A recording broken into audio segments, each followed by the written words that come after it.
গত বছরের ৭ অক্টোবর হামাসের হামলার পর থেকে ফিলিস্তিনের অবরুদ্ধ ভূখণ্ড গাজায় শুরু হয় ভয়াবহ যুদ্ধ।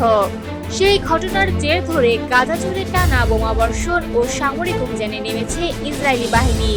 দীর্ঘ এই সংঘাতে প্রতিদিনই প্রাণ হারাচ্ছেন অসংখ্য নিরীহ মানুষ, যাদের বড় একটি অংশ নারী ও শিশু। ধ্বংসস্তূপে পরিণত হচ্ছে ঘরবাড়ি, হাসপাতাল, স্কুল সহ গুরুত্বপূর্ণ অবকাঠামো। আর এসব হৃদয় বিদারক দৃশ্য নাড়িয়ে দিচ্ছে বিশ্বজুড়ে বিবেকবান মানুষের মন। গাজায় চলমান এই মানবিক বিপর্যয়ের প্রতিবাদে বিশ্বের বিভিন্ন দেশে বিক্ষোভ ও প্রতিবাদ কর্মসূচি অব্যাহত রয়েছে। মানবাধিকার সংগঠনগুলো উদ্বেগ প্রকাশ করছে বেসামরিক মানুষের নিরাপত্তা নিয়ে।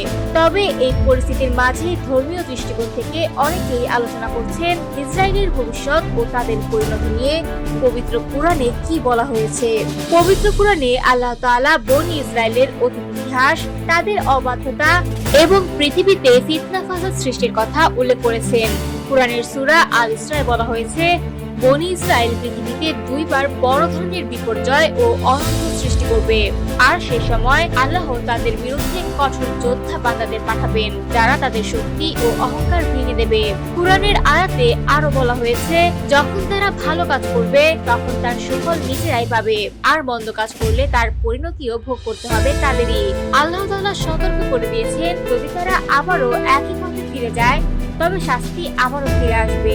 কিছু মুফাসসির বা তাফসীরকারের মতে ইতিহাসে বনী ইসরায়েল একাধিকবার পরাজয় ও ধ্বংসের মুখোমুখি হয়েছে। আর বর্তমান বিশ্বের নানা ঘটনাকে ঘিরেও কেউ কেউ মনে করেন কুরআনে বর্ণিত সেই সতর্কবাণী আবারও বাস্তবতার দিকে এগোচ্ছে।